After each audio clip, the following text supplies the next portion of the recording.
Good afternoon. Welcome to the Heritage Foundation and our Lewis Lehrman Auditorium. We, of course, welcome those who join us on our heritage.org website on all of these occasions. I would ask our guests in-house to make sure cell phones have been turned off as a courtesy to those who are speaking.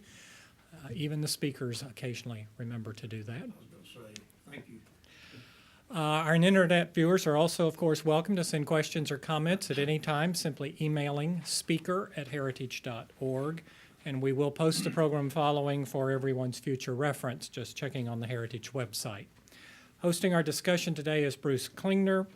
Mr. Klingner is our Senior Research Fellow for Northeast Asia and our Asian Studies Center. He has over 20 years' experience in the intelligence community, working at the CIA and the Defense Intelligence Agency.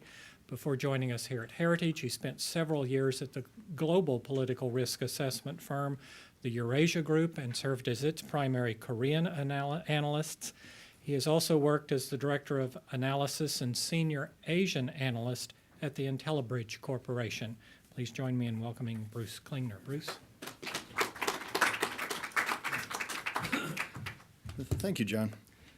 The reversion of wartime operational command of South Korean military forces back to Seoul has been a decades-long objective for both the United States and the Republic of Korea. Yet when the decision to do so was announced in the mid-2000s, it was hugely controversial. I believe every living former Minister of Defense and chairman of the South Korean Joint Chiefs of Staff, as well as hundreds of former generals, were all very much against it. And since that decision, the focus has really been mostly on the timing of the transition and whether it would be delayed, as it may well be again during this month's Security Consultative meeting. But I think even more importantly than the when it is done is how it is done. And that raises a lot of complex and confusing issues such as combined versus parallel commands, supporting versus supported commands, and command versus control. And to unravel these and other mysteries, we are truly privileged and honored to have General B.B. Bell today to provide his truly expert analysis. And today's event is particularly timely since the OPCON issue will be a major focus of this month's bilateral SCM and military consultative meeting. And as you'd expect of someone who had 39 years in the United States Army, General Bell had a long list of assignments. He served in armored cavalry, reconnaissance, mechanized, and infantry units. He's a graduate of the National War College, as I am, I'm proud to say. And just some of his assignments were he commanded the U.S. Armor Center at Fort Knox, Kentucky. He commanded Army's 3 Corps at Fort Hood, Texas. And he commanded the U.S. Army Europe and as well as the 7th Army. And as those of us in the room who follow Asian issues best know him for, he commanded U.S. Forces Korea, Combined Forces Command, as well as United Nations Command, which I think entitled him to wear 12 stars on each epaulet. But I would venture to say I think his happiest assignment is the one he currently has, and that's of grandfather. So please join me in welcoming General Bell. Thank you. You're right about that grandfather thing. I say my first priority of my life is dating my wife now, but it's probably actually using her as a conduit to get to my granddaughter, who lives 600 miles from where I live, and it's terrible to have to see her only once a quarter or so. But nonetheless, I appreciate the opportunity to make a presentation today and answer your questions regarding a range of issues. I'm honored to be here today. I want to share with you my perspective on the transition of the operational control of military forces in wartime between the United States and South Korea, as well as discuss with you what I think is the surprisingly complex issue of the integration of Allied ballistic missile defense in Northeast Asia. I'll touch on a couple of other important issues as well, if you'll bear with me. First, in this discussion, let's remember that the threat does matter. Sometimes we forget about the threat as we debate politics between friends. And it's not lessened in South Korea in decades. Indeed, it's grown more dangerous.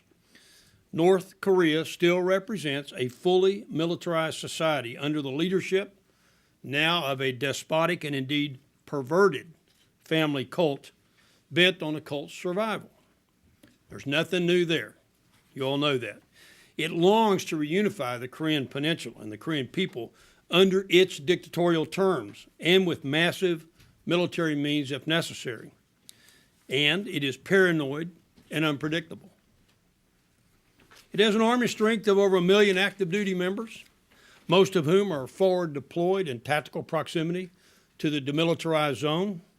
It has an effective Air Force, Navy, and large Special Operations Force, as well as a tactically and operationally deployable missile force, much of it mobile, capable of striking targets throughout the depth of South Korea, Japan, Okinawa, which is of course part of Japan, and even Guam.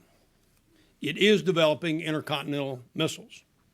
These are the facts before us, and no amount of appeasing rhetoric or conciliatory persuasion can change them. They are what they are. As such, our security alliance must be strong and resolute, and all these issues have to do with that. Deterring aggression, both provocations and general war, and being ready, should deterrence fail, to fight the North, soundly defeat it, and end the fighting on alliance terms quickly and decisively. This is our solemn charge, and it's the clear mission of the alliance military capability. Now, in this context, let me address the wartime OPCON transfer issue.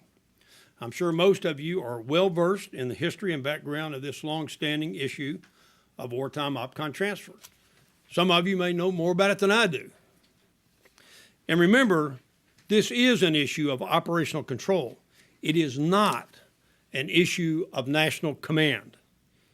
People get that confused frequently. It's an important, indeed crucial distinction, and I'll explain it. First, when I commanded Combined Forces Command from 2006 to 2008, I was a strong proponent of OPCON transfer, as pressed for by the President of South Korea, President Roh, and supported by the American government. I had all those great Republic of Korea generals and admirals counseling me heavy every day. God bless them all. Indeed, I endorsed OPCON transfer heartily until the 15th of April, 2013, a couple of months following North Korea's third nuclear test. This test was a fully successful test and demonstrated to me a clear nuclear operational capability. The test was a game changer. Nuclear negotiations had failed, apparently once and for all. Now, a North Korean nuclear weapon, even a fairly crude one, could be delivered to a target in South Korea by conventional aircraft, surface sea vessel, or even potentially with a missile. This was a new, clear, and present danger to the survival of the Republic of Korea, peace and stability in Northeast Asia, and indeed across the globe. This new nuclear weapons operational capabilities was backed up by the North's extraordinary rhetoric to preemptively employ a nuclear strike, indeed to conduct surprise nuclear attacks against South Korea, Japan, and the United States. It's my assessment that with the United States providing extended deterrence and the nuclear umbrella for the Republic of Korea, and with the North now having the capability to initiate a preemptive nuclear attack on the South, a huge operational and strategic shift has taken place in the balance of power in Northeast Asia. Now, to meet this new and potentially devastating capability, and as the single nuclear-capable power in the ROC-U.S. alliance, it is clearly, in my view, the responsibility of the United States to deter and respond to the North Korean nuclear threat, both on the peninsula and worldwide. This is our problem. In this environment, it would be irresponsible to have the South Korean military in charge of the conventional warfighting effort after OPCON transfer, while the United States somehow remains in charge of the nuclear warfighting effort. So because of the North's operational nuclear capability on the 15th of April, 2013, I issued an open letter fully reversing my support for OPCON transfer. I think we must all now agree that if the North attacks the South to initiate a general war, it would have in its arsenal both conventional and nuclear weapons, and that it could employ them both simultaneously. It's a reality. Unity of effort is crucial in military operations. It cannot be compromised. So as long as the United States provides South Korea's nuclear umbrella and to maintain alliance unity of effort, the United States must clearly have the responsibility for both the alliance's nuclear and conventional deterrence and warfighting capabilities. It's the only way to achieve and maintain the essential element of unity of effort in military operations. So I'll say it one more time for emphasis, and I'll say it again and again and again. Until the North gives up its nuclear weapons capability, it's the clear responsibility of the United States to lead the war readiness effort to deter and, if necessary, defeat North Korea, employing all of the alliance combined military capabilities necessary. As such, as long as the United States is welcome and wanted in the Republic of Korea by the people of South Korea, and as long as the government of South Korea requests that the United States maintain OPCON of military forces in wartime, the United States should willingly honor and accept this responsibility. Shouldn't be a controversy. Shouldn't be negotiations. It should just be. And for those in the United States who say that we should set a future date certain for OPCON transfer based on the Republic of Korea obtaining some kind of enhanced conventional capabilities, well, I assess that they are simply not thinking clearly. The issue is now about North Korean nuclear weapons. It's not about South Korean or even American conventional capability, both of which, I might add, are outstanding. It is not about missile defense per se, because defending against all the carriers of a potential nuclear weapon is almost impossible. Hear me again. I keep coming back to this. As long as the North has nuclear weapons in their arsenal, the United States should lead and thus maintain operational control of any future war effort. Policymakers in both Washington and Seoul should state this clearly, with a time for OPCON transfer being permanently deferred until denuclearization of the North's war machine is achieved. Now, as an adjunct to the OPCON issue, should someday the North denuclearize and should OPCON transfer again be on the table, I am certain that the Alliance warfighting command and control arrangements can and will be established to ensure effective unity of effort and success on the battlefield. The issues of unity command and unity of effort have been a central point in the public discussion of the impacts of OPCON transfer.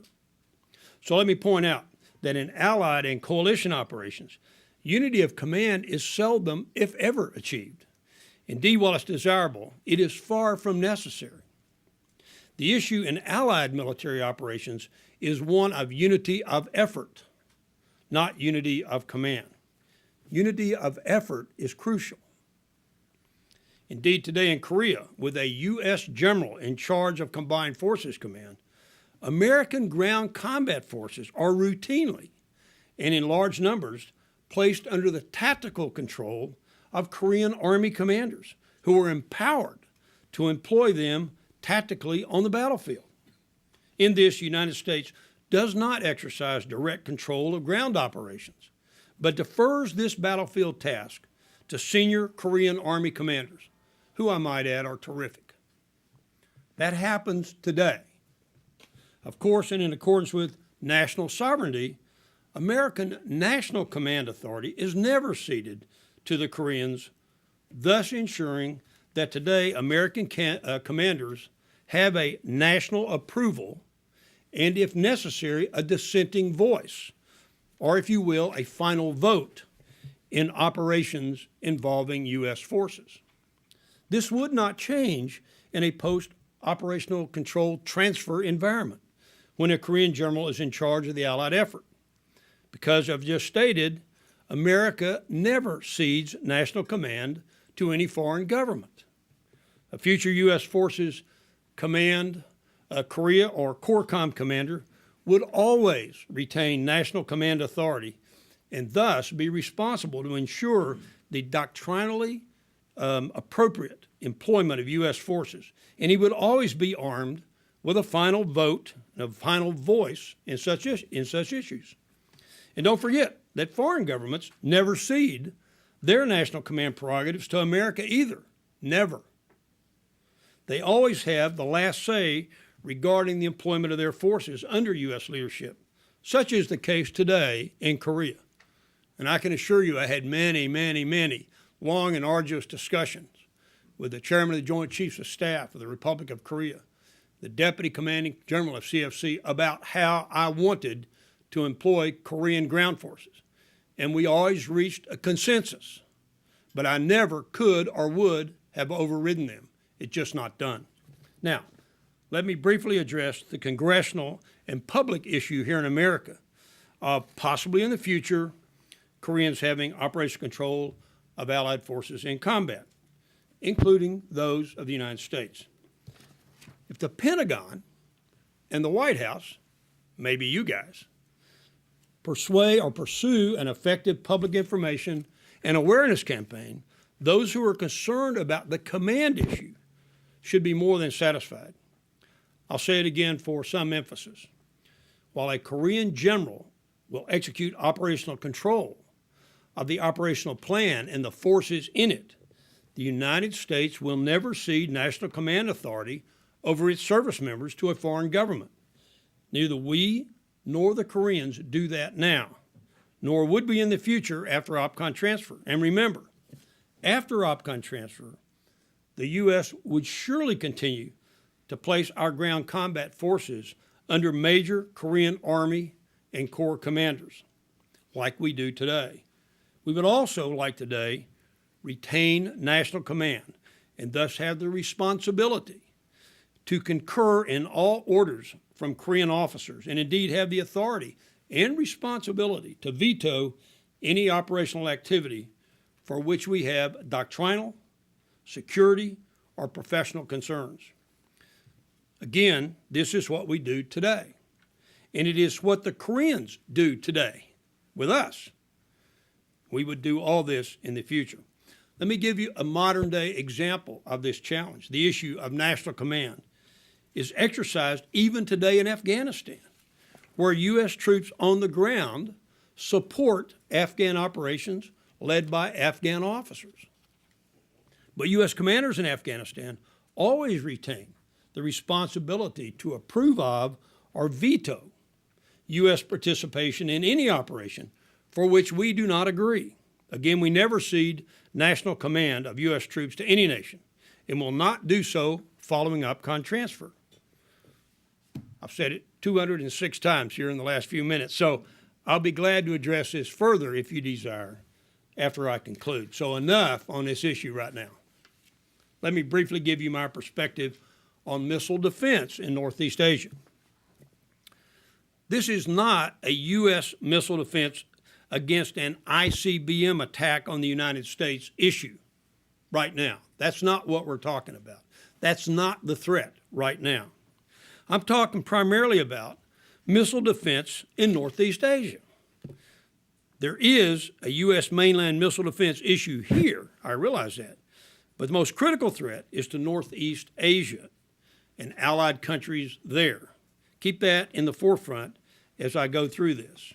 Up front, and in a perfect world, a full tripartite, that means U.S., Republic of Korea, and Japanese, again, in a perfect world, a fully tripartite missile defense system which seamlessly integrates defenses against North Korean short, medium, and yes, intercontinental range missiles is the clear military requirement. As an example, even a cursory look at a map will inform the most casual non-military observer. And I'm serious, there's not any casual folks in this place. But if my wife looked at a map, and she's pretty casual about this stuff, she would conclude the following.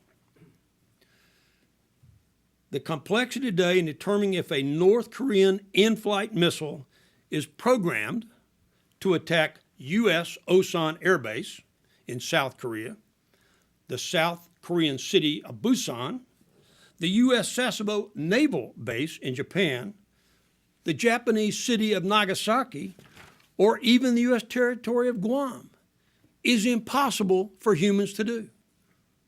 Can't be done. No one knows where it's going when you first detect it.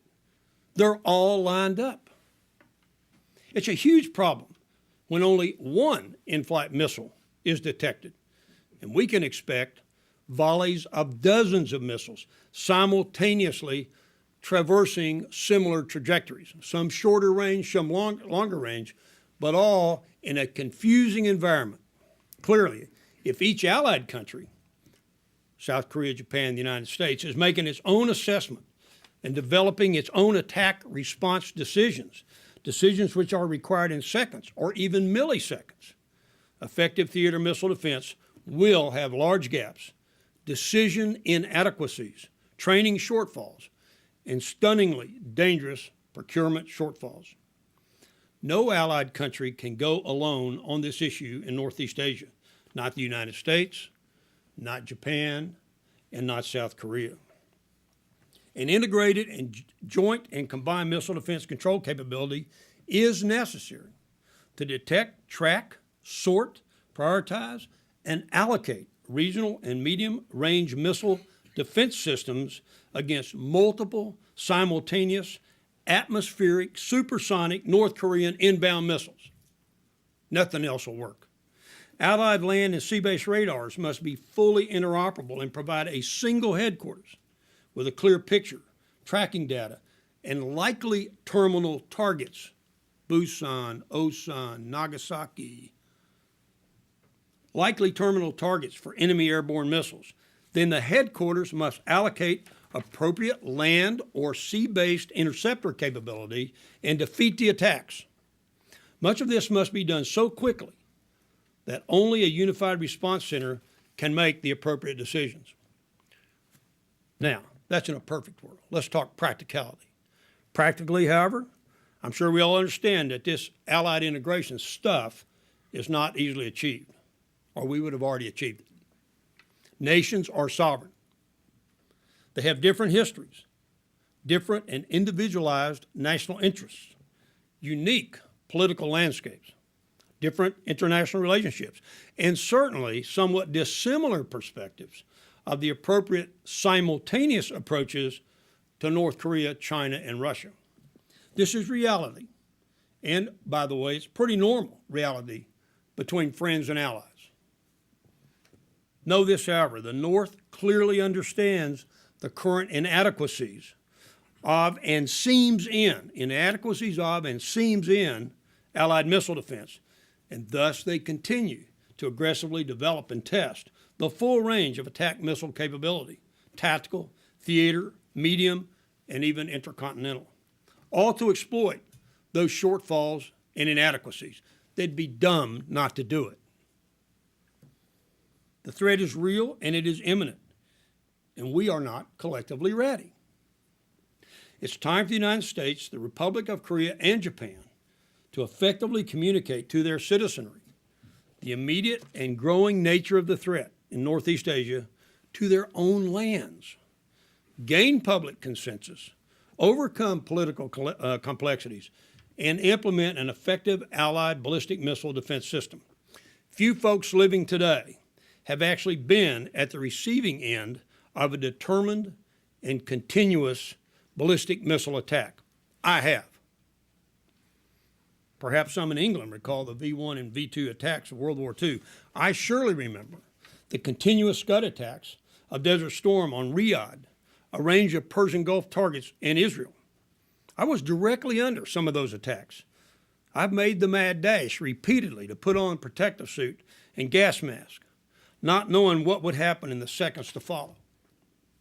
The debilitating fear of these systems to civilians and even the military is enormous, as the capability to deliver conventional high explosive, chemical, biological, or nuclear munitions to close or distant targets in minutes or even seconds is very, very real. The potential damage and destruction are equally real. My message is straightforward. Let's stop screwing around and move forward in doing what is right and necessary to protect our citizenry in our nations. the Allies, the United States, the Republic of Korea, and Japan must develop a fully interoperable and, where necessary, integrated.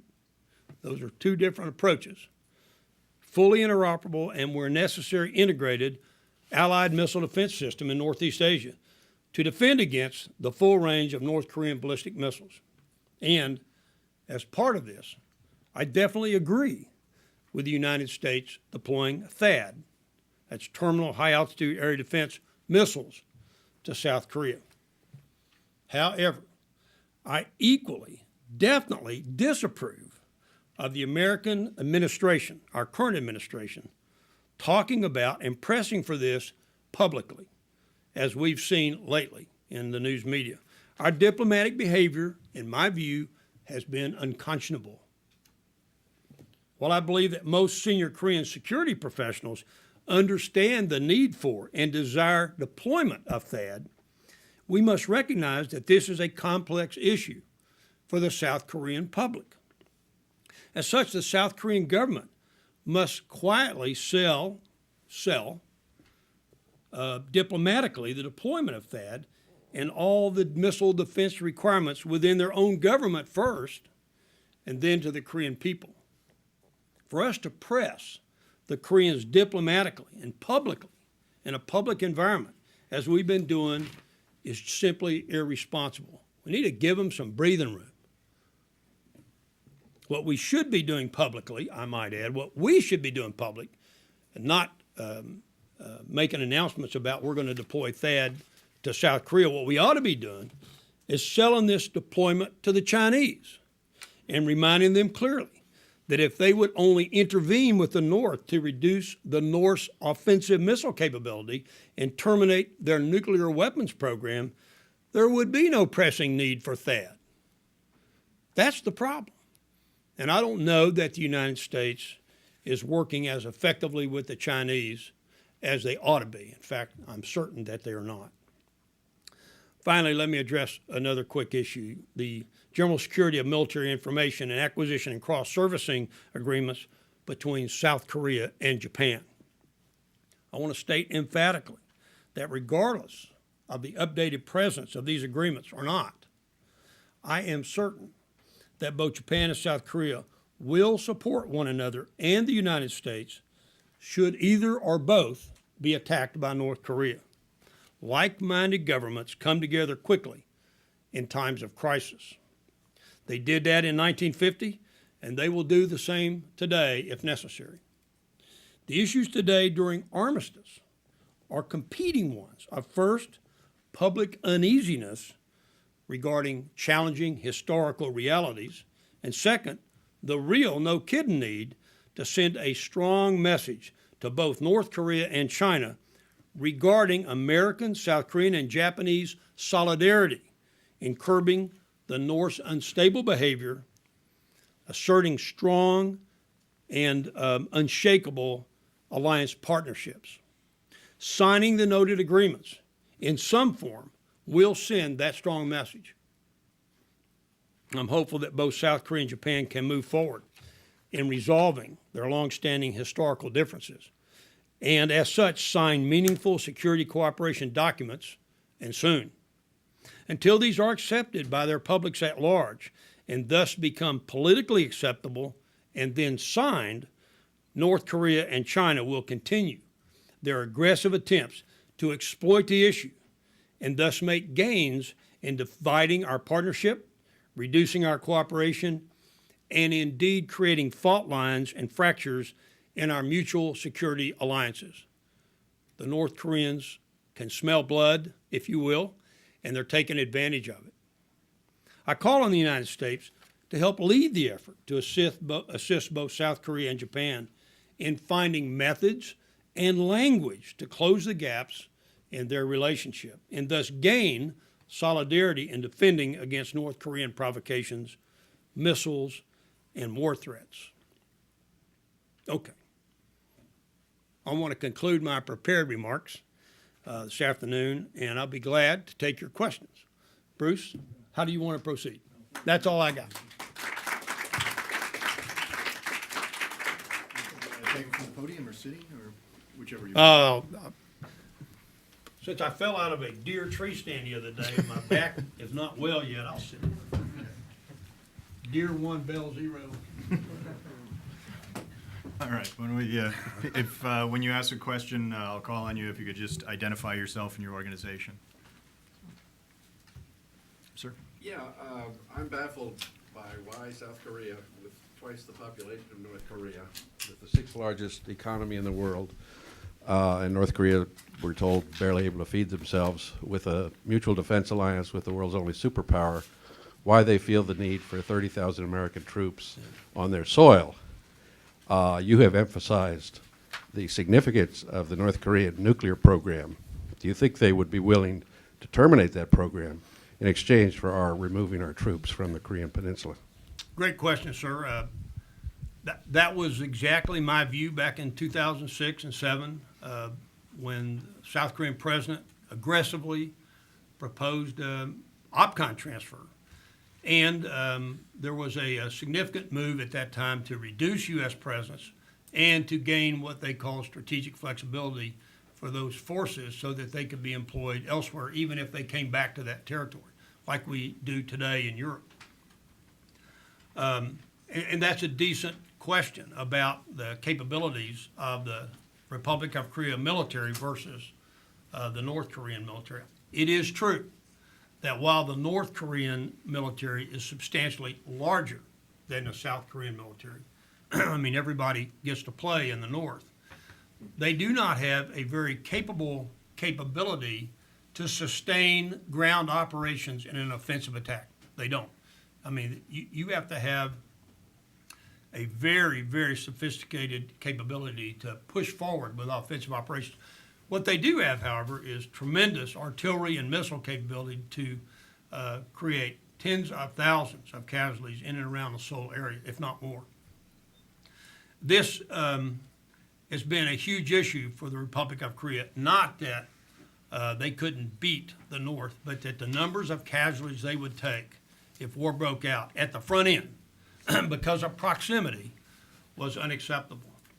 And I understand that, to be honest with you, up front. I totally understand it. So they believed, and rightfully so, many agreed at the time, that presence of U.S. troops provided a message for the North Koreans, and for that matter, the Chinese or Russians or whomever, that the United States would, in full force, support the North should war break out, and that indeed, should they rain artillery shells and missiles down on Seoul as a preemption to a ground attack, that the United States would respond with our ally.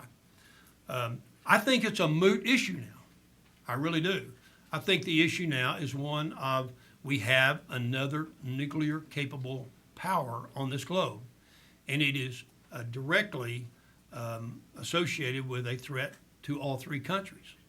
I mean, we talk about Iran all the time, but we just blew off Korea, not recognizing where Iran got a great deal of its nuclear technology. So while I think before about 2 years ago, your argument was a powerful argument and was at the core of the discussion, I would table that argument now. This is a serious threat to peace and stability in Northeast Asia. The United States garrisons just under 30,000 troops there. That is not a lot of troops, particularly for the payoff that we get with friends and allies, modern democracies, wonderful economies, all buttressed by a very minor, small, but resolute U.S. military presence. I believe the issue today is one of nuclear capability in the North and not one of the capability of the South Korean military, which is very good, as you said. I can tell I didn't satisfy you, but that's why I changed my view of OPCON transfer. Totally. This nuclear issue. It's a big deal. It's not a small issue. Well, But a lot of people say, they'll never use nukes. Where did you get your information? I'd like to talk to whoever you talk to. You got nukes, you can use them. We've used them in combat, twice. Don't tell me somebody won't use a nuke.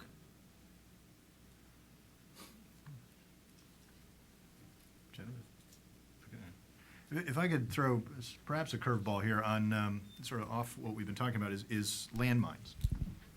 Recently, the Obama administration said that it would underscore its commitment to the aims of the Ottawa Convention, and outside of the Korean Peninsula, the U.S. would not use these mines. There had been a lot of concern about the Korean Peninsula, and even whether, because the U.S. was in command of CFC, and if South Korea was not a signatory, and we either signed the Ottawa Convention or embraced it, we could, that could be a trouble in our relationship. Is this now totally not an issue because there's the Korean exemption, or is there still something to be concerned about in the defense of the Republic of Korea with regards to landmines? No, I think it's a huge issue. I mean, our government changes its tune and its position repeatedly.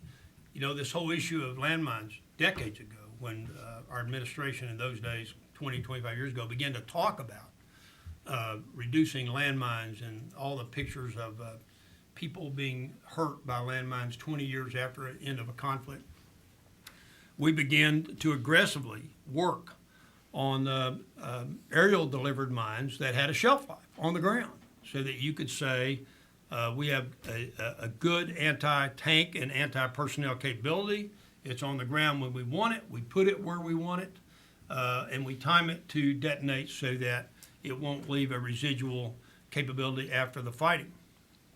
And so we had always assumed that those kinds of mines would be always exempt because they require and have a human dimension to them, which inevitably results in their self-destruction, period. I mean, there is no click on the warhead that says, or forever. They all have time zones. You don't get the forever option. And so they're going away if they're launched.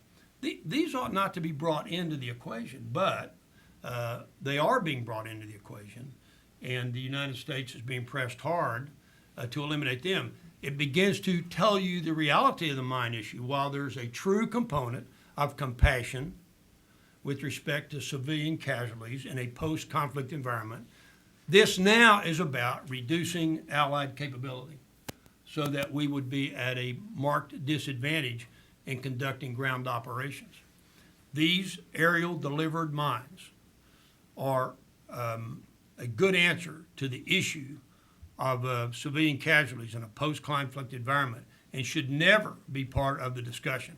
That's what I look for from the American government. I've heard that from our government prior to this administration, exempting aerial delivered and time detonated mines from the discussion. I don't hear that anymore, and it bothers me a lot. They are crucial to U.S. military operations. So even though there's an exemption now, it should be more emphatically, those kinds of mines should always be off the table. Absolutely. Yes, sir.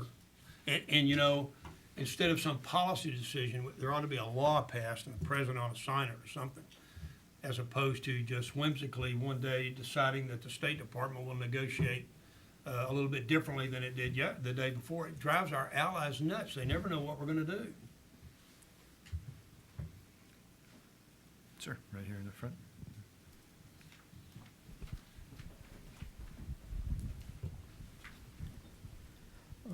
Question on the regarding THAAD missile defense system. If Korean government agree on the deployment of the THAAD missile defense system to the Korean Peninsula, and then there is some assumption that Chinese government will show some strong objection. Do you think it's reasonable, or what is your opinion on that? I 100% guarantee you that the Chinese government will continue to object to THAAD deployment on the Korean Peninsula. I mean, look what happened to our plans with our allies in Hungary and Czech Republic to place these systems and appropriate radars in Europe to help protect the Europeans. Remember, you don't know if the thing's going to Osan or Guam when you first see it, and THAAD is a higher altitude intercept capability. The next thing you know, we agreed and moved them out of Europe. And now, of course, we all know that was a tragic error, an error. Our allies lost confidence in us. It emboldened Russia, which they wanted to be emboldened for, and we have many of the troubles in Europe today with regard to Russia because of our insensitivity to our allied needs. So I hope that we can talk to the Chinese about their responsibility with regard to the threat. This is their problem. It is not an American and South Korean problem. We're defending against tactical, theater level, medium range, and even intercontinental ballistic missiles from an aggressive enemy who has demonstrated in the past the sinking of your ship, the shelling of your island, that they'll pull the trigger in a second. We ought to demand every day that China rein in North Korea. We ought not to be afraid of the relationship. Now, that's my view as an American. I believe that if this issue were properly presented to the Korean people over time, the debate held, as in any democratic society, the pros and the cons exposed effectively, that they would likely see the need for THAAD and recognize the problem is North Korea. So I would quietly, as I said in my prepared remarks, allow the South Koreans to work this issue internally until they're ready, having prepared their population, the population agreeing before we deploy THAAD. But THAAD is needed to defend against North Korean missiles, period. It is not a diplomatic tool for cushiony discussions with the Chinese. This is a military requirement. And people will die by the tens of thousands if we're not ready. The trouble is, nobody's died in those numbers in that area of the world in so many years that the realities of war are no longer as strong as they might have been at some time in the past. And we don't want them to become strong. So this is a diplomatic issue for the South Koreans and one for the United States. I'll just close by saying I think we've handled it terribly by publicly announcing we want to bring THAAD to South Korea and putting our Korean friends on the spot. It's unconscionable, absolutely horrific, terrible. I can't say enough bad words without getting in trouble. I mean, I could say some more really bad ones, but my wife would not even let me return home tonight. There's a way to do diplomacy. And, you know, our diplomats are supposed to know that. So they've either gone nuts or they've gone off in a direction that I don't understand. Sir, right there. Thank you very much for the great speech. I definitely understand. I'm sure that most of the people understand that North Korean missile threat is imminent and is posing a significant threat to the Northeast Asia. And one of the questions I wanted to follow up is, has been recent talks about, so I want to follow up with that issue, the missile defense. I know that that's mostly targeting the higher altitude missiles. So I was thinking, considering the geographic location of the Korean Peninsula, most of the threats like China, North Korea, and Russia, they're like, if you look into the distance, would the high altitude missile defense system add strategic value to a Korean Peninsula, considering that the distance to those countries that we are trying to contain are relatively short distance? Yeah, I'm not sure I fully understand your question, but let me just point out that when I was sitting under Scuds going off, boom, I mean, they're blowing up at low altitude, and our little Patriot PAC-2s in the days were chasing them around, and they were blowing up, and debris was falling and whatever. One of the things that we were told was, it doesn't matter where PAC-2s intercept these things, even if they are. Great debate about they weren't even successful. It doesn't matter. If they've got chemical munitions on board, the altitude is so low at the intercept point that you're going to eat the chemical munition. It's going to just fall right down on you. And so, you know, in the United States, we said, well, come on, guys, can't you intercept these things at a higher altitude so when they detonate, one, you can surely hit them, and second, that the stuff on board won't hurt us. Thus, aggressive a development of SM-3s, THAAD, etc., to go up in the sky to an altitude where even if a nuclear weapon were to burst, it would not cause a catastrophic ground calamity. So the need to intercept early and at higher altitudes is very clear. Low altitude intercepts at the terminal point are very small areas, very near the ground. And while it sounds good, we shot down a Scud, it doesn't do you much good if it blows up, a kilometer in the sky or lower.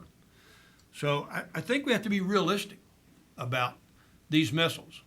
If you have 37 missiles flying south from North Korea, south, you've got to figure out what kind of missile they are, where they're going, what their terminal point is going to be, and you got to find something to shoot it down, or you got to pray a lot. Better that we do that at high altitude than right before it goes off over Daegu. So, no matter what the Chinese say about, well, you have these X-band radars that can see our missile systems and blah, blah, blah. I got all that.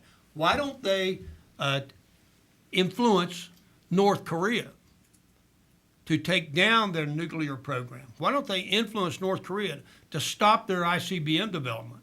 Why don't they influence North Korea to take down their entire theater missile capability? Then there won't be a need for that. This is not, and we ought not let it become, an allied issue. This is a Chinese and North Korea issue. We're simply the poor folks under the envelope responding to a threat. And we need to look at it that way. This is a Chinese and North Korea problem. And we ought to stand and deliver, just like we started to do in Europe with Hungary and Czech Republic, sent a powerful message to our allies and sent a strong message to Russia that we weren't kidding around. And we would like their help with their friend Iran to denuclearize Iran. And of course, then we walked away from it, and now look at what's happening. I don't feel very strongly about that. Did you notice that? Hello, General. This is Kevin Lee from Des Moines, both the Washington correspondent. Despite your mention and explanation, the THAAD, the missile system, is no longer kind of a purely military issue anymore. I think it's a kind of a highly complex issue, like is a wartime, this co-op kind of things.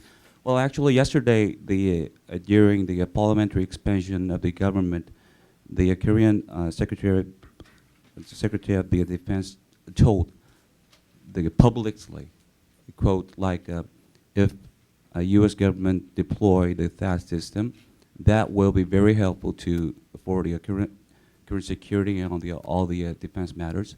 And as you mentioned, all the con and pros, dispute happened right in front of the Secretary of Defense, the mentioned. So I think, well, you told that this is a kind of purely military issues, and this is not the kind of the diplomatic issues, but actually, and unfortunately, this is kind of the highly complex matters, like a military, diplomatic, and even Korean social matters, and between the U.S. and Korean relations. So if you are in the position in charge of handling this matter, what will be your tactics to handle these things in this situation, status quo? Yeah. Thank you. I'll defend myself.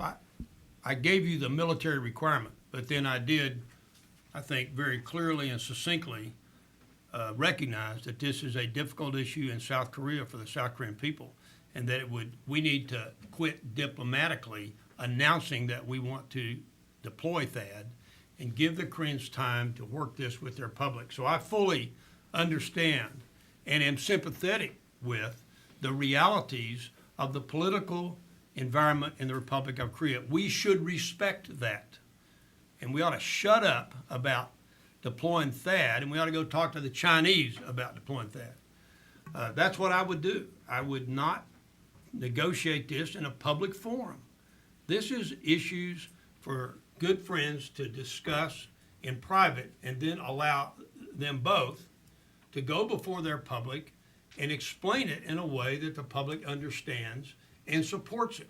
What the United States should be doing publicly is dressing down, my view, the Chinese for their failure to influence the North Koreans in a way that they can if they chose to. So I think we need to not discuss THAAD publicly between us as allies, and we should discuss the need for China to help eliminate the threat in the North so that issues like X-band radars and SM-3 missiles and THAAD missiles would no longer be contentious for anyone. I believe that's the way to do this, and I would like to see this issue taken off the agenda, quite frankly, if it is on it, for this year's MCM and SCM. I don't think we ought to press this. I've been told that we're using THAAD as leverage to gain some kind of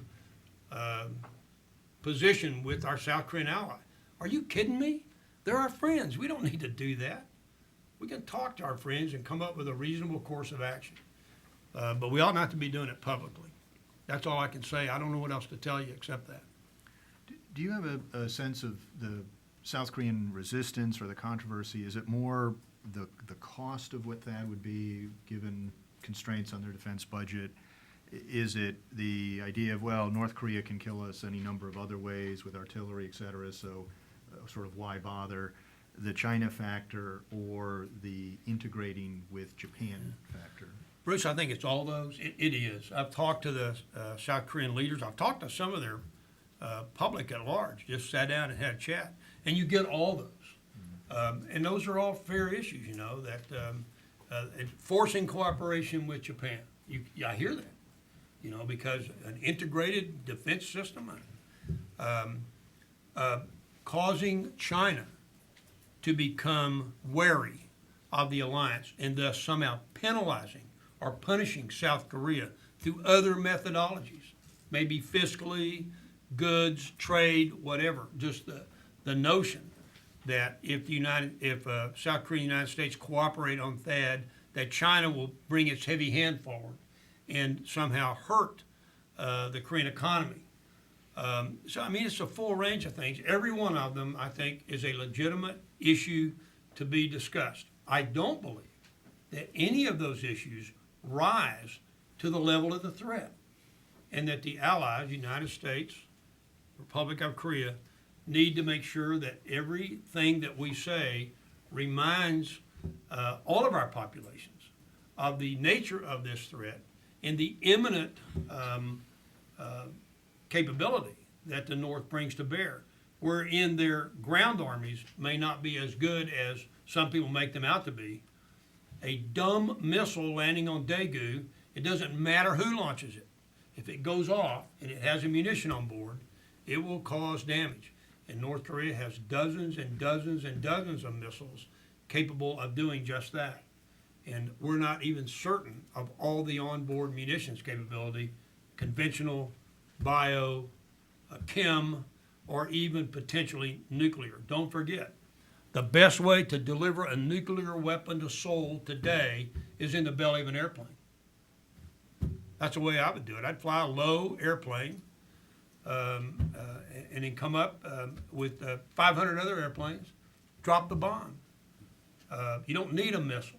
Do it by a ship. Drive into a harbor. There are lots of ways to deliver a nuclear weapon once you have them. And missiles is not something that you need at all.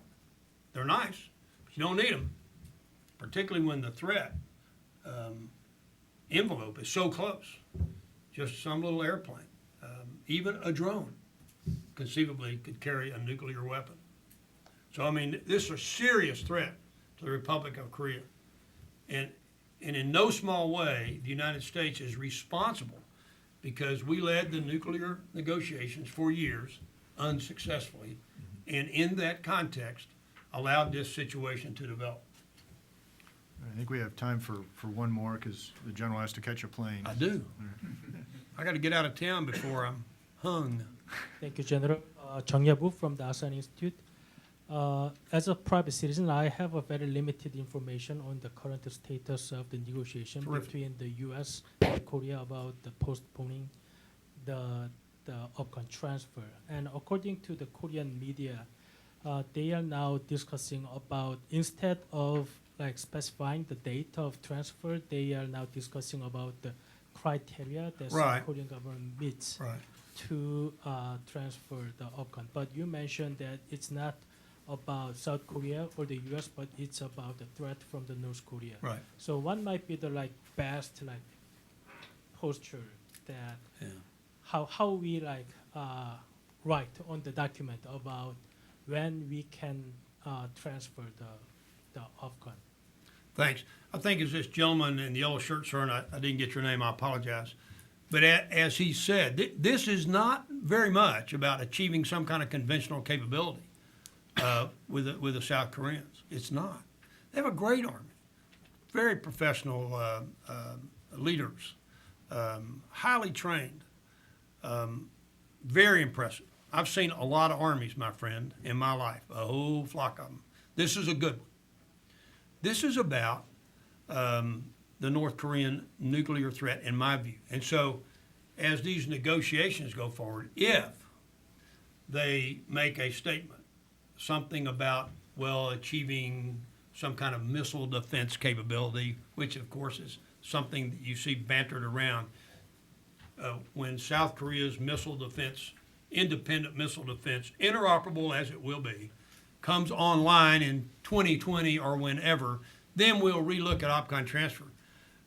That may be a fair compromise to get an agreement signed, but it's not the requirement. The requirement is, my view, denuclearization of North Korea, period. It's not about South Korean military or their missile defense capability. Remember, the North, it would be unlikely that they would deliver a nuclear weapon to South Korea on a missile. Why would they? Why not put it in an old rickety airplane made of wood and just drop it over Seoul? I mean, so when you see things like that, you know that they're, at least diplomatically, somebody's trying to find a way ahead, but it's not very realistic. But it will give us some breathing space, another 5 years, to work the North Korean nuclear issue with China, which is where the United States of America is failing. I'm going to spell that. F-A-I-L-I-N-G, period. Other than that, All right, well, I know you have to catch a plane, sir. I don't want to have you miss it. So please join me in thanking General Bell for his excellent comments. my pleasure. Thank you. And I hope that you have a great panel. You'll have to stay right there so I can get out of here with my hide. So, I mean, Thank you very thanks much. so much. I very much enjoyed that. If I get a mic over.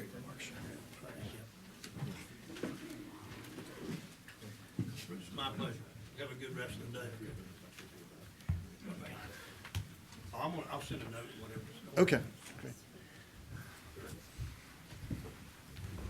That'll be good.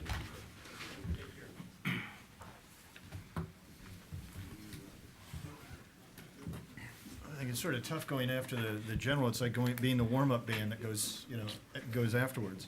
But we're very lucky today to have two really good experts on the topic. Michael Hanlon is from the Brookings Institution, and some people might sort of be shocked to have Heritage and Brookings on the same platform. But I've known Michael for quite a few years now, and I think we get along pretty well. And in fact, my first job after college was at Brookings. I was there for 15 months right after graduation, and I think I may be the only person in Washington who's played softball for both Brookings and Heritage.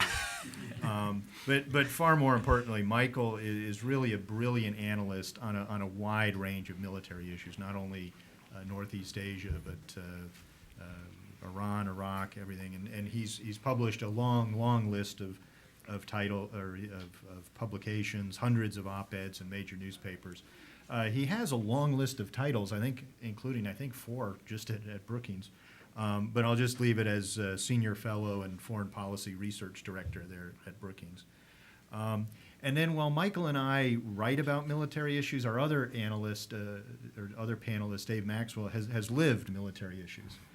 He's currently the Associate Director for Center for Security Studies at Georgetown, but he's also a 30-year veteran of the U.S. Army, retiring as a Special Forces Colonel. And he spent the majority of his military service overseas, with nearly 25 years in Asia, primarily Korea, Japan, and the Philippines, leading organizations from A-teams to Joint Special Ops Task Force level. And amongst other degrees, David's also a graduate of the National War College. And actually, Michael is the only one here today who's not a graduate of National War College. And Dave has served in the UNC, CFC, USFK, combined J3, the operations staff, where he was a planner for Op Plan 5027 and Con Plan 5029, really sort of et cetera, et cetera. So the bottom line really is that we are very privileged to have 2 such distinguished and knowledgeable experts on the OPCON issues and broader Korean issues. So actually, I didn't flip the coin as to which of you wanted to go first, but Okay, Dave? either way. Okay, I'll go down the line here. Thank you, Bruce, and I think you're right. It's difficult to follow General Bell. I guess I could say what he said and leave it at that. Of course, much of what he said I agree with and is very important. But I'm going to try to make a few different points that he made, but that I hope reinforces his fundamental message. When it comes to OPCON transfer, I think we should be asking 3 main questions. First, what is the impact of OPCON transfer on Korean sovereignty, or not transferring OPCON on Korean sovereignty? Second is, how should the alliance organize, train, equip, and employ its combined military forces and capabilities to most effectively and efficiently support alliance strategic objectives? And those strategic objectives include unification of the peninsula, as the Joint Vision Statement of 2009 affirmed, and President Park and President Obama reaffirmed in May 2013, that the end state is peaceful unification of the Korean Peninsula. And then third, what is the best way ahead in the evolution of the military alliance? I think those are the 3 questions I would focus on. I would say I would be just as critical of General Bell of the OPCON transfer as he was. But I would say that the OPCON transfer plan was really the result of emotional decision-making on the part of both the Korean and U.S. governments based on events in 2002 and 2003. I would say that the OPCON transfer process was not the result of sound strategic analysis. And most importantly, what I think General Bell articulated, but I'd really like to emphasize, OPCON transfer really means one thing: the dissolution of the ROK U.S. Combined Forces Command. And that is, I think, what is most problematic. General Bell focuses on the nuclear issue, but I think that is very important, and I agree with what he said, but we really need to look at how we best optimize our military capabilities to achieve our objectives. In terms of sovereignty, I think it's important to understand, and again, General Bell really gave us a great tutorial on command and control, and neither Korea nor the U.S. ever sacrifices national command. And I think we have to ask ourselves, who does the Commander of Combined Forces Command answer to? It's not the U.S., it's not Korea, it's the Military Committee, which is made up of representatives of the national command and military authorities of both nations. Okay, so technically, and I know some would argue with this, but I would make the point that the Combined Forces Command is not under the command or the operational control of the U.S. It is controlled jointly by Korean and the U.S. governments. And both the Korean and U.S. governments provide their forces, which they retain command of, to the Combined Forces Command. And I think the General's point about unity of effort cannot be overemphasized. I think we have to think beyond the nuclear program. And I would say, again, I agree with General Bell that the nuclear issue is critically important, and it is a threat, and it is one with which we have to deal. But I would also say that we will never see a resolution of the nuclear program or the horrendous human rights violations, atrocities that occur every day in North Korea until there is unification. And to me, I think that we need to also shift our strategy from just deterrence and defense to achieving our strategic objectives as we have stated, which is unification of the peninsula. And in fact, I would ask us to ask a fourth question and ask, how do our policies, our strategies, our operational plans, and our actions contribute to or detract from the end state of achieving unification? And that needs to be factored into all of our plans, and including what we are going to do on this OPCON issue. I don't need to go over the threats again as General Bell did. We've got from provocation to proliferation, the asymmetric threats, all the missiles, including its illicit activities around the world, and its blackmail diplomacy.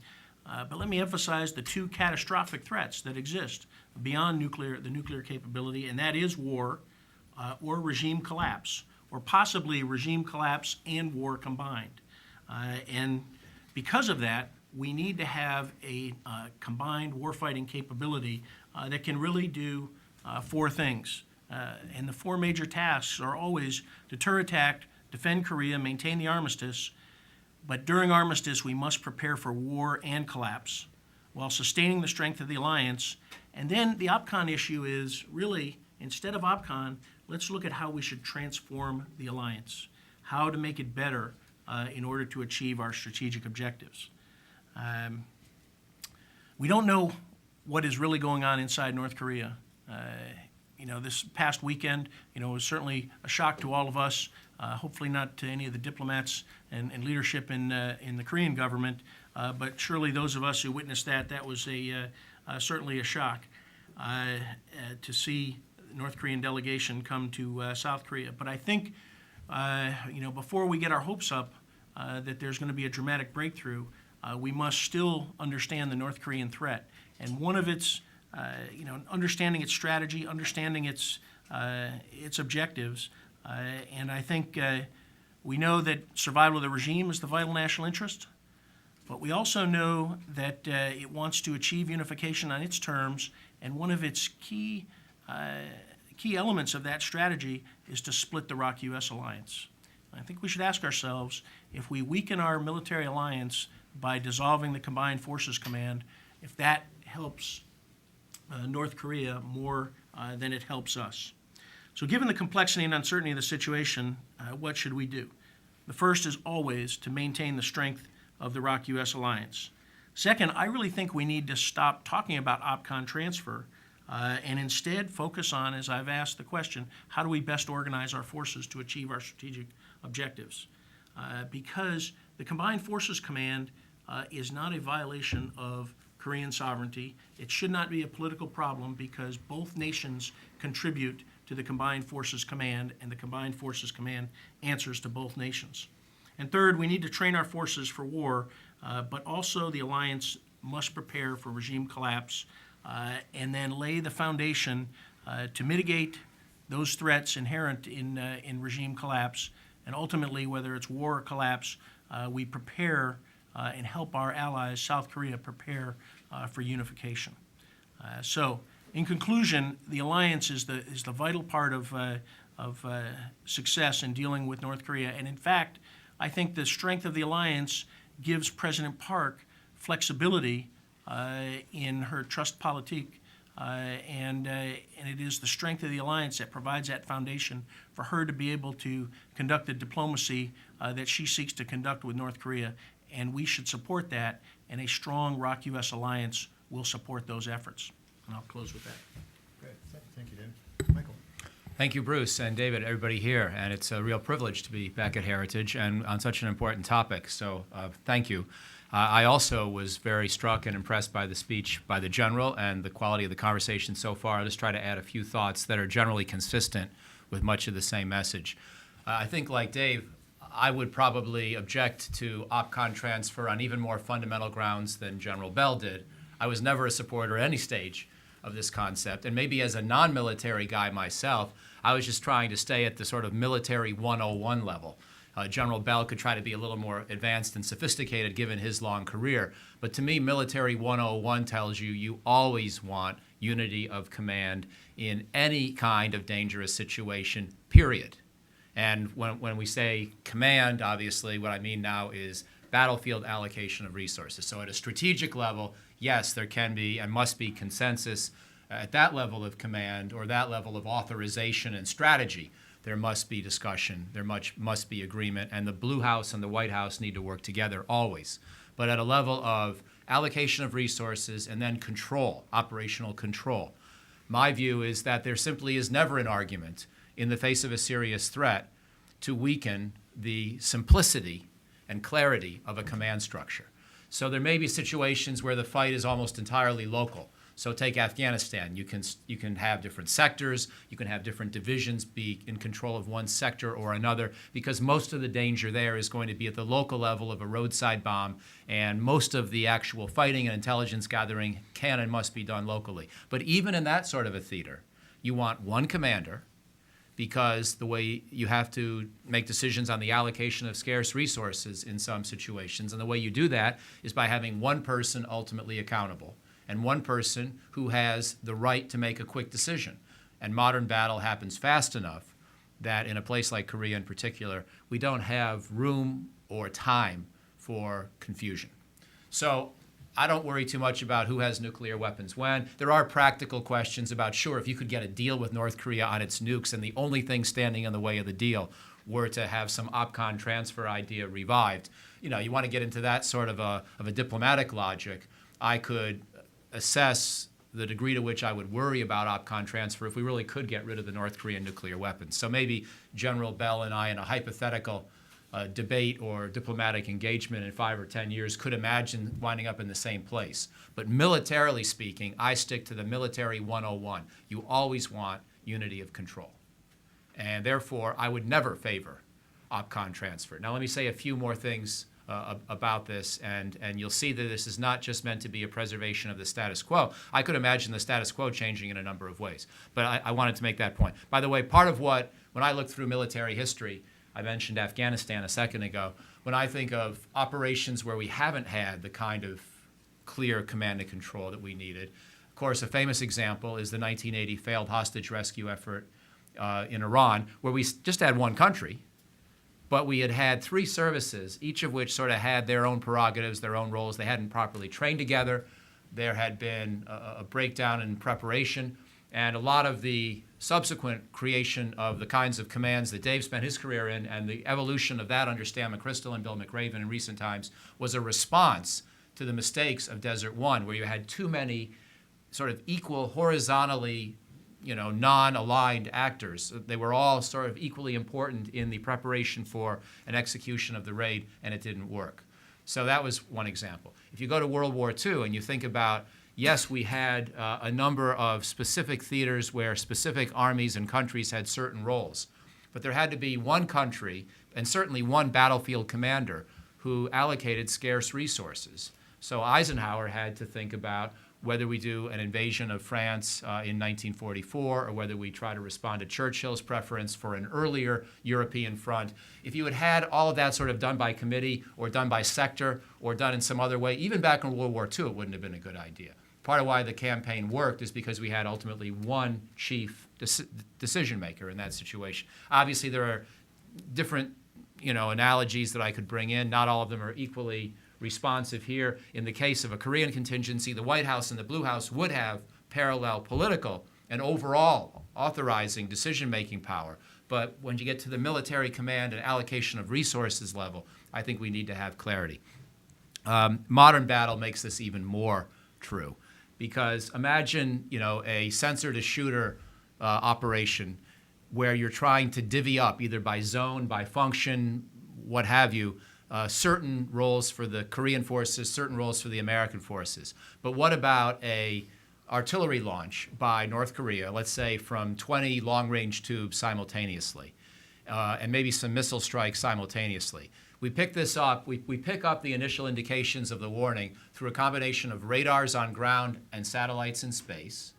Then we send that to a general fusion area for intelligence gathering. We figure out which tactical combat aircraft are going to try to drop laser-guided bombs or GPS bombs on the launch sites so the artillery tubes or the missile launchers are silenced. If we miss with any of that, we think about whether we've got to do any kind of other raids, including even with special forces.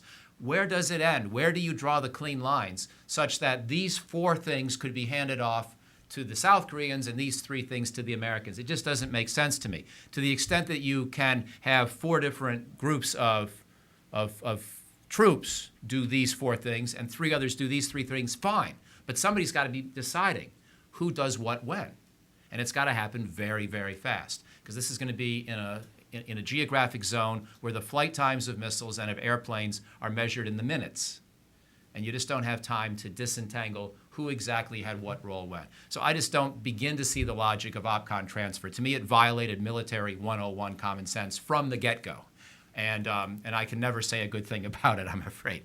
So then you could ask, just 2 more general points I want to make to open up here. You could say, well, why should the United States remain in the somewhat, superior position in the command structure then? Even if there has to be clarity of command, simplicity of command, why the United States? Well, over the long term, maybe that can change. And I do think it's crucial and important to emphasize that Koreans and Americans have equal role at the political level in the alliance. This is not Roosevelt and Churchill, to bring back the World War II example, where there was clearly one ally that brought more to the table and the other one was essentially a supporting or subordinate ally. In this case, at a political level, it really is 2 equal players. But at a military level, I would simply point out that for all the excellence of the South Korean armed forces, and I would rate them probably maybe 3rd best in the world or 4th best in the world overall. I mean, I'm a huge fan, just like General Bell, of the quality of the ROK. It's still a military that has an annual budget in the range of, 1/15 that of the United States. Now, most of its assets would be devoted to the Korean Peninsula, clearly. And that means that, disproportionately speaking, it's bringing its assets to bear on the fight that we're talking about. But on the other hand, the United States is probably going to bring 1/4 to 1/3 of its military in some broad sense. And therefore, the equivalent value of what we're bringing to the fight is still greater than what the ROK would bring. I don't mean that it has to be viewed in these terms. I want to finish with a point where I would say there is some room, in my mind, to see the ROK do more. And I've got one specific suggestion along those lines. But if you're asking why should the United States still have sort of the lead role, that's one reason. We still have the much larger defense budget. We still drive some of the military technology domains where the alliance benefits from its qualitative advantages. Also, if you think about the nature of a scenario, and now I will bring in the nuclear weapons issue, maneuver and rapid action is going to be extremely important. Making sure those nuclear weapons don't get out of the country, don't get too dispersed. And so things like the American amphibious capabilities, the 101st Air Assault capability, our fantastic special forces, all these things will be disproportionately important relative to their numbers. South Korea has some of these same things as well, and that's a very important thing for the alliance. But I'm simply giving you an explanation as to why I think it's not unreasonable for the United States 4-star still to remain, first in this pecking order within the military command structure. There are certain reasons why the United States still has disproportionate assets and advantages. Finally, a lot of this conflict is going to involve, even more than we've discussed today, coordination with China. Heaven forbid that there be a 50-27 or 50-29 scenario, either a classic North Korean invasion or a collapse that necessitates rapid response. But if there were to be either one of these, figuring out what China's role is in this conflict is crucial. Jim Steinberg and I just wrote a book on U.S.-China relations this year. We spent a fair amount of time on this issue. My own view is that China's going to come into this conflict whether we invite them or not. And they're not going to come in necessarily like they did last time, but they're likely to at least establish a buffer zone in the north. They would consider it, and they would describe it as a way to control refugee flows and maybe help with the control of nuclear materials. They would also, however, probably want it for leverage, for trying to negotiate a removal of American forces from the peninsula after hostilities. I don't believe that would succeed, but I think they're going to try. And I think we have to think about how we anticipate and deconflict the Chinese role in this kind of a contingency, which could be, in my mind, helpful to us. But it also could be extremely dangerous. And there hasn't been enough thinking about this overall on balance. both Korea and the United States have important relationships with China. But I think when you get to this level of discussion, it is sort of the two great superpowers of the 21st century. And there's an argument that American command is a more natural counterpart to the Chinese in the discussions that are going to happen. But my main point is the South Korean military is fantastic, and I'm not trying in any way to argue otherwise. And so let me finish with my final observation here, which is how I could anticipate a role for the ROK to take full command of the entirety of alliance capabilities, not based on which function we're talking about or which geographic zone or which year, but which phase of the operation. And either a 50-27 or a 50-29 scenario, I believe, probably winds up with the reunification of the peninsula, at least most of it, hopefully all of it. And at a certain stage in that operation, it becomes more of a stabilization effort and, frankly, a nation-building effort in the former North Korea, if you imagine the premises that I'm thinking through right now. And at that point, this should be ROK-led because it's the Koreans' country. And thank God for that. That is going to be the greatest asset if this terrible scenario ever plays out. The greatest asset the alliance has is that Koreans live in Korea. It's their land, it's their country, and they will be the natural party to lead the future of Korea, which means at some point in the stabilization and peacekeeping effort or the consolidation of victory, they would be the natural lead player, and any enduring American role, which still could be important for a while in the pursuit of weapons of mass destruction or other such things, Americans' role at that point could become a supporting role, such that the Korean four-star is now the lead officer. And I wouldn't mind a dialogue right now about sort of various trigger points in an operation at which time it would be appropriate to consider, between the Blue House and the White House, transferring the command from the American four-star to the Korean four-star. I don't think we should try to lock it in by exact dates or how many days into the mission or exactly when we cross a certain line in North Korea the transfer of command occurs. But I think conceptually, we should anticipate that that kind of a transfer would happen. Whether we talk about it in advance or not, at some point it actually would happen. So let's let's benefit from that fact now and try to transform the OPCON transfer debate into this kind of conceptual framework as a way to get out of the conundrum we've gotten ourselves into, which is having the OPCON transfer issue be about all the wrong ideas and all the wrong motivations. It's sort of gotten us into a box that we need now to find some way to get out of. Thank you. Great, thank you very much, both of you. Actually, if I could ask a clarifying question of Michael. Early on, you very emphatically said you never supported OPCON, and what I was going to ask is whether that meant South Korea should never, ever, ever, ever have control, OPCON, of its forces, or whether that was a shorthand of, no, you didn't like the OPCON plan with the division of, Combined Forces Command into these two parallel commands that promised to talk to each other. But it sounded like, as you went on, that it was, given the ROK military capabilities, given the U.S. military capabilities, that it wasn't so much, or it went beyond the dissolving of CFC to that the U.S. should retain OPCON really until what might be phase 3 or 4 of a major crisis, OPCON 5027 op plan. Now, one, is that sort of correct? And then two, do you think that's sellable to the public in both South Korea and the U.S.? If to the South Korean public is like, you'll never have OPCON until sort of the end of a war or the dissolving of North Korea. And then similarly in the U.S., is it sort of, no folks, we're going to be maintaining the same level of troops and paying for them. So a couple barbs there. Oh, thank you. When I say that I believe as a military principle, any kind of alliance or even just a single country with multiple services should have unity of command and control, that to me is the fundamental point. Then I want to say, as far out as I can see in dealing with North Korea, and given the rough structural realities of the comment, the very good question from the gentleman in the yellow shirt notwithstanding, because that's a valid concern to keep in mind. At some point, you could imagine that changing, but for the foreseeable future, the U.S. is going to way outspend South Korea on its military. North Korea is still going to think that if it sees any fissure in the alliance, it's worth exploiting, testing the will of the South Korean people, trying to persuade South Koreans they better in some way capitulate or at least accept terms that are more favorable and defined by North Korea because the Americans aren't really there to help them any longer, try to create that crisis of confidence. And I don't want to give into that. I don't want to encourage that. So as far out as I can see, I believe it should remain American command, similar structure to what we have today. And for phase 4, once the essence of a North Korean military thrust would be defeated, and you're essentially moving into a consolidation of victory, a stabilization, and a reunification mission.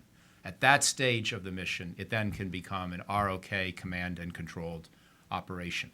Now in 2025, 2035, 2045, whenever we want to, I don't claim the ability to see out that far. So maybe there are circumstances in which, yes, you swap. And even for the war phase, the ROK becomes the command country. The United States is the supporting country. Maybe that's possible. I just am not imaginative enough to see how we get to that world in the next 5 to 10 years. So for the foreseeable future, I don't want to build a plan that anticipates that. I want to build a plan that anticipates the ROK taking command in phase 4, the consolidation phase of either a 50-29 or a 50-27 scenario. Okay, thank you very much. So we'll throw it open to questions.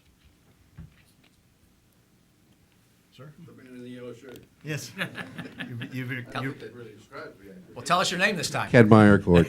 You become famous, sir. What was my question now? Oh, it's great to hear that everyone, North, South, us, are agreed on what the final objective is, the reunification of the Korean Peninsula. If the North Koreans and the South Koreans were able to work out some agreement which would allow for the reunification of the peninsula, but it required the withdrawal of all foreign troops from the peninsula, would we be willing to leave?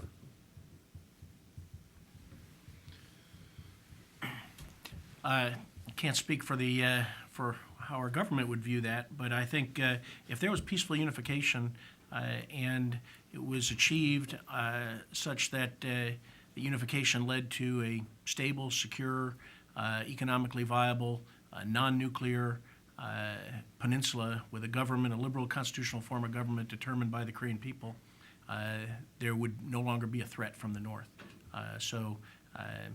I think we would fully support unification. I think we should fully support unification.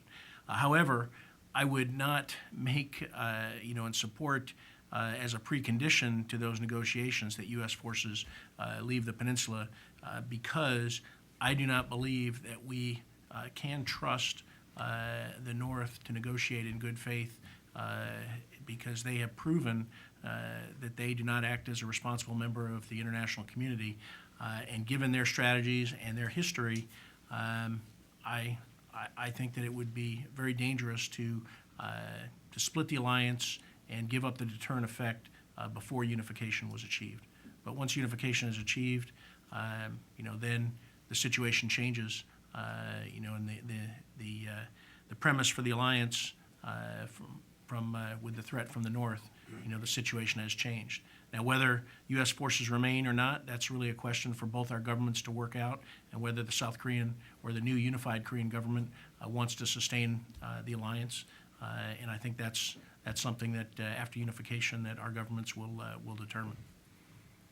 I basically agree with that. The one thing I would add, though, is, and maybe this was part of your question, you can correct me if I got it wrong, but there could also be a scenario where the two Koreas decide to essentially demilitarize their relationship, but there isn't yet a clear path towards reunification per se. And frankly, if I were a South Korean, I might prefer that scenario, so I don't have to do what the Germans did with East Germany and bail them out economically to a huge price tag right away. You can do a more gradual, economic redevelopment plan for North Korea before there's formal that's an issue for Koreans to decide if we ever get to that happy day where that's an option. But in the event you're in that situation where there's a gradual cutback of military expenditures, I think the United States, as part of a phase process, can reduce its forces if it watches and sees that North Korea is simultaneously reducing. Because essentially, in many ways, we have the ability to respond quickly even if we draw down some modest number.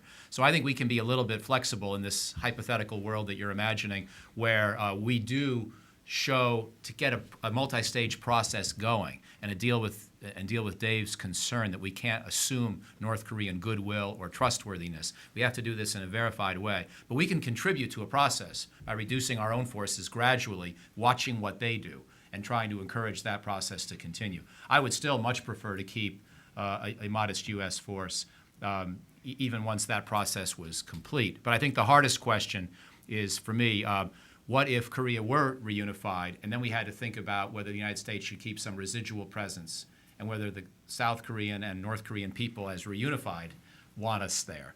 That's a very difficult question, where I think the Koreans, again, have to take the lead. And we could talk a lot about that in a hypothetical, but that's getting about 4 steps down the road, so I won't go too far into that issue. It's a fascinating one to think through, but a little bit premature. Bruce, I'm sorry I'm going on such length, but I realized I didn't do full justice to your earlier question, and let me just try to be brief. In terms of, I won't try to speak for South Korean public opinion on the politics of my proposed change in the OPCON construct. My own view is that the president who proposed that did not leave office on a happy note. The U.S. administration that proposed that is better known for other things and was not really, even though there were some specific aspects to administration thinking that drove that decision by Secretary Rumsfeld and others, it wasn't something that the American public was crying out for. So I don't think that OPCON transfer really is such a high-level issue in this country that people would object very much if we changed our overall approach. Again, I can't really speak for the Korean people, but my guess is they're more concerned about the fundamentals. What's the state of the relationship with the United States? What's the state of the relationship with North Korea, with China? And the OPCON transfer, my guess is even in Korea, to some extent, it's an important but second-tier issue. Yeah, I think there are a lot of aspects to your question. I think whether there was a peaceful unification or a federation or a confederation, or even today, if South Korea said, we'd like you to go home, we'd like you to take all of your troops, we can't really stay. I mean, we're there really at their request. So if they said, we want you to remove all your troops from our soil, I think we'd have to acquiesce. We might, I think, have comments about, is that really in your best interest? And if they were to do that, we might have to say, well, we can't defend you and fulfill our obligations under a treaty if we don't have troops on the peninsula. So that might require abrogating the treaty if Korea wants to do that. I don't think that's going to be the conditions or the request. But removing U.S. troops as one of North Korea's preconditions for fulfilling its six-party talks obligations, I don't think is a good idea, and I don't think Korea would acquiesce to it. And even under a peace treaty, when people talk about, we could sign a peace treaty tomorrow to end the Korean War officially, replace the armistice, I think before we do that, we would need to thin out the North Korean conventional threat to South Korea, much like we did in the Conventional Armed Forces in Europe Treaty, which I was a member of the negotiating delegation, and the Confidence and Security Building Measures Treaty in Europe, where you'd have to thin out that threat rather than just saying, we're in peace, let's sign an agreement, dissolve UNC, and then perhaps face greater pressure, remove USFK. So when people say sort of what's the role of the U.S. forces there in regard to Korean integration or unification, I sort of think, as the father of a teenage girl, I think we're sort of like the protective father, that it's fine for the Koreas to talk to each other, to have play dates, but we're sort of the protective father with a shotgun, walking 10 steps behind, just making sure South Korea is not taken advantage of. We want to ensure that any kind of unification is on South Korean terms, that it's not forced into anything. So I think we are there as the protector, but it's obviously up to the Koreas to define their ultimate, objectives and their ultimate future. Jung-Yup Woo again from the Hudson Institute. Let's say if OPCON was transferred as expected in 2012, what kind of command structure we would have now, and what kind of discussion is currently ongoing, you think, or is there any kind of objections from the U.S. side for that kind of dissolution of current CFC and making another command structure? I don't know what the current plans are, but as I understand, if OPCON transfer, first of all, there's no provision for OPCON transfer. This isn't like 1994 and the return of peacetime operational control.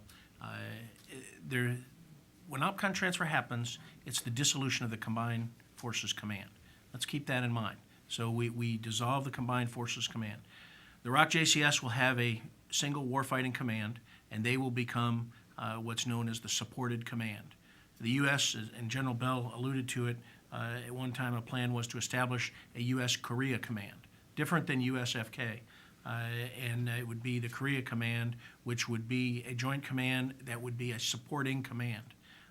But when you do that, you no longer have unity of effort, as Michael and General Bell are talking about, and you have different functions taking place, by different organizations, and that is going to reduce the effectiveness and the efficiency of the military capabilities of the alliance. I think when you look at the Combined Forces Command, in addition to the father with the shotgun overseeing, I look at the Combined Forces Command really as Siamese twins.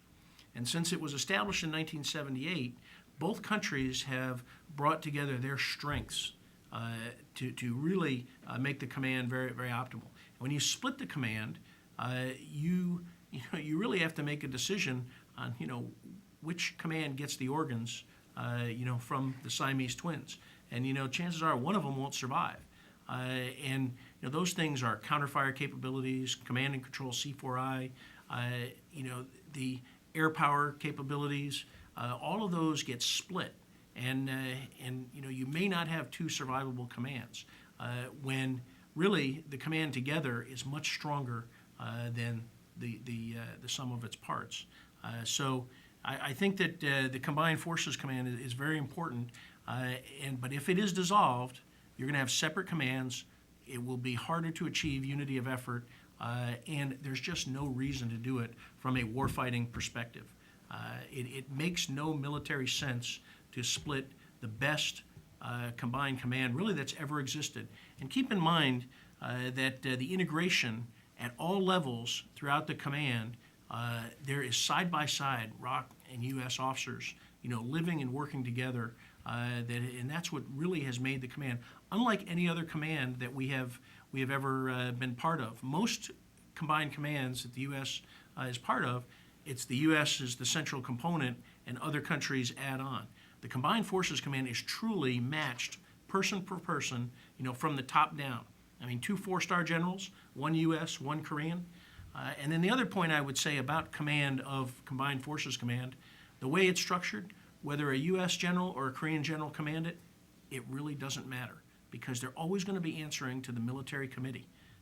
And so I have no problem with Combined Forces Command being commanded by a Korean general. Again, as General Bell tutored us, neither country ever gives up national command. So we always have that.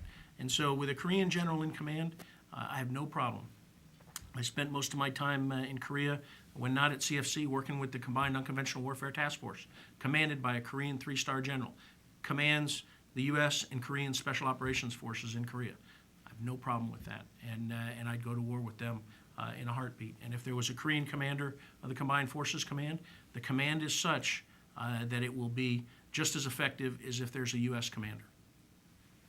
I think, this month's security consultative meeting, military consultative meeting, I think is going to be a very important one. I think earlier this year, Presidents Pak and Obama already telegraphed, we're going to delay the transfer. It was sort of a, foot stomp, listen, this will be on the test kind of phrase. But what I've also heard behind the scenes is that we may well hear an announcement of a change in the plan of dissolving CFC. I mean, we'll have to see. The meeting will be in a couple weeks, 2 or 3 weeks from now. But what I've been hearing from sort of U.S. and South Korean folks is that we may hear more than just a delay, that we may hear a decision to maintain Combined Forces Command and to have it be a conditions-based transfer rather than a timeline transfer. But one question for both of you guys is, has OPCON transition really been a distraction? Is it Is the alliance, is CFC focusing on procuring weapons or capabilities or focusing on training for things that are designed for this transfer as opposed to improving the capabilities of the alliance? Is it something that, South Korea feels it has to buy certain things because they feel we may leave, and whereas the U.S. may say, no, we're going to stay, we have bridging capability commitments, et cetera. You shouldn't be buying that, you should be buying something else. Is that a problem? Absolutely. It is. I think it's been a huge distraction, and it has also been expensive because the amount of money that has been invested in developing independent warfighting capabilities, and that's what we're really talking about doing here. When you split the command, you've got to really recreate all the capabilities in both militaries, rather than, as I said, bringing together the strengths of each really to mitigate the weaknesses of others. And so there's been a huge expense. In addition, there's been a huge expense to both nations for the relocation of U.S. forces to Camp Humphreys or Pyeongtaek. I think it's also important to remember, we telegraph the fact that one of the reasons for repositioning U.S. forces to Pyeongtaek was to move it out of artillery range of the Kaesong Heights. What have we seen North Korea do in the last year? The development of the 300 millimeter multiple rocket launcher, which easily ranges Osan Air Base and Pyeongtaek. When General Bell talks about some of our diplomacy needs to be conducted privately, as well as our plans, I think the North Korean development of the 300 MRL was clearly in response to the repositioning of U.S. forces, again, as one of the rationale to move it out of artillery and rocket range. So, in a short answer to your question, the OPCON transfer has been very expensive, and it has been distracting because we have focused so much on planning for the dissolution of CFC and not focused on warfighting, as well as my big concern, preparing for the possibility of North Korean regime collapse and all the complexities that brings that to it. So it has been a distraction, and it's been an expensive distraction. A couple of quick comments, if I could. Starting with Dave's earlier very fascinating point about, with a lot of experience to back up his statement, about his willingness to serve under a Korean 4-star. And I would not oppose that. I would raise some questions if I were in a meeting in an administration that was considering it. One is about the American politics of it. If we start sending the American public the message that and this gets to the Ken's famous question, if we start sending this message that the Koreans really feel like they've got this one more or less, what's that going to do to American public support for a force structure that, especially in the Army's case, is still built here at home largely around the Korea contingency? I think there are other reasons for which we need a large army, but Korea is sort of the most obvious, and I would worry about that selling point. Also, at this moment in time in warfare, so many new technologies are coming online, and for better or worse, we're the ones that have been practicing because we're the ones that have been fighting all over the place, much more than the Koreans. That may or may not be a good thing for us, but it's a reality.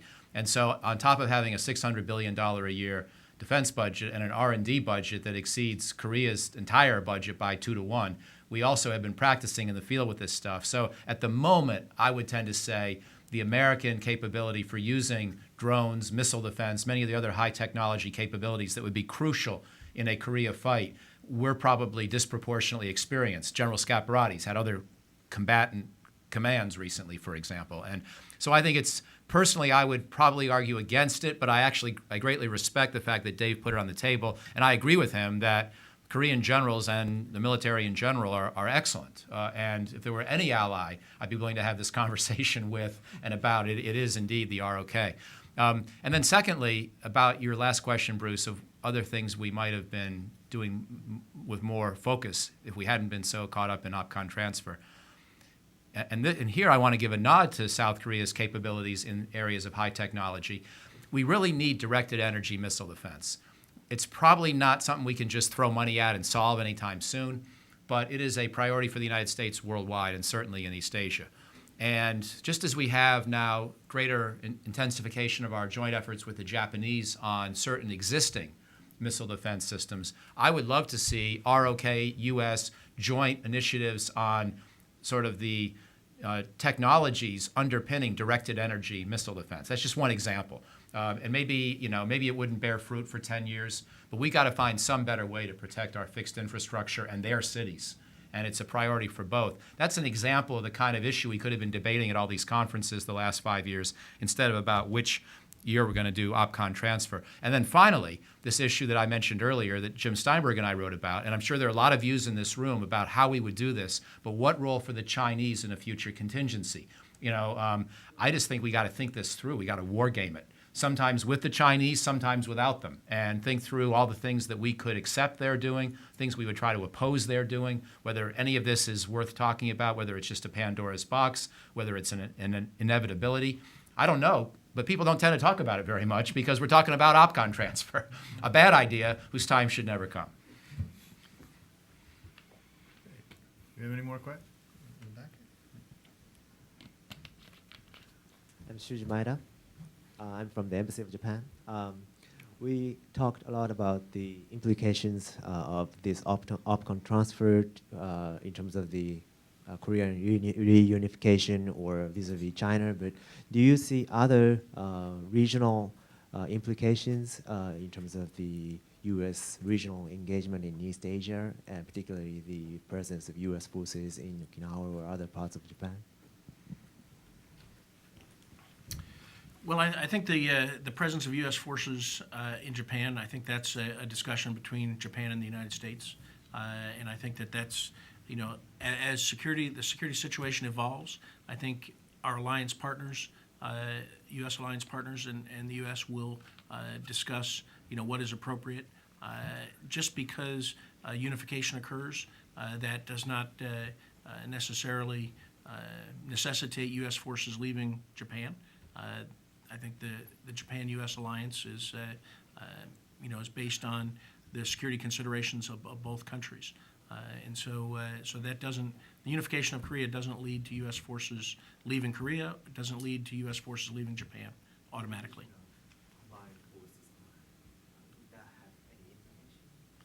For the U.S. forces in Japan, the dissolution of the Combined Forces Command? Well, yes, I think there will be impact because without the Combined Forces Command, it will change the way U.S. forces are employed in a war in Korea. Again, with the lack of unity of effort, they will be employed by U.S. forces, but the plans will be altered when there is no more Combined Forces Command. And I don't know what those plans, will entail, but they'll be different than what exists under a Combined Forces Command, which will likely drive some changes in our operational concepts and operational approaches to warfighting when we're not conducting combined operations. Certainly there's the concern in South Korea that any change to the existing structure could lead to a decreased U.S. commitment to the defense of Korea.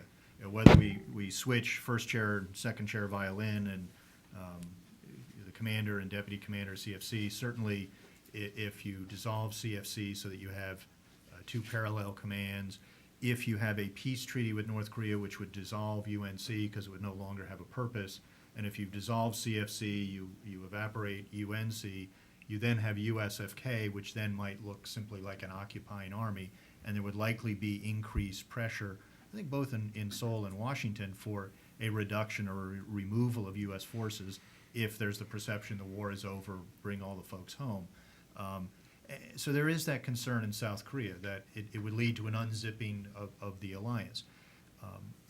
But in keeping CFC, it not only I think is it more militarily efficient, but the UNC aspect is very important because there are 7 UN designated bases in Japan, which are critical for the U.S. ability to defend the Republic of Korea. And we would need more than just those 7. Of those 7, 3 are air bases, including Futenma on Okinawa, which is going to be moved to a less capable replacement facility. We would need more air bases than just those 3. So Japan is critical to the defense of the Republic of Korea, not only as a U.S. basing area for U.S. forces, but logistical support from Japan, other operations which Japan may engage in, minesweeping operations. either protecting sea lines of communication from the mainland U.S. or Hawaii, Guam to Japan, or even between Japan and Korea. The U.S. and South Korea, neither one has a lot of mine clearing capabilities. Japan does. There could be other support operations that Japan would be critical in the defense. And I think that's something Seoul needs to, and the South Korean public needs to realize, is that despite the strains in the bilateral relations, the U.S. cannot defend South Korea without the involvement of Japan and without our presence in Japan. So it really is a combination of U.S. forces Japan, U.S. forces Korea, as well as Japan and South Korean military forces themselves, that together have to deter, or if necessary, defend and defeat the North Korean threat. And beyond that, we also have a great deal of concern about China. Their increasing belligerence, their increasing willingness to push the envelope on sovereignty issues in the East China Sea and the South China Sea. So I think North Korea, is the wolf closest to the sled, but we also have to be worried about the dragon hiding behind the tree. So I think we can't be too short-sighted in just seeing the North Korean threat. So maybe with that long-winded answer, why don't I bring it to a close? So anyway, you join me in thanking my panelists. And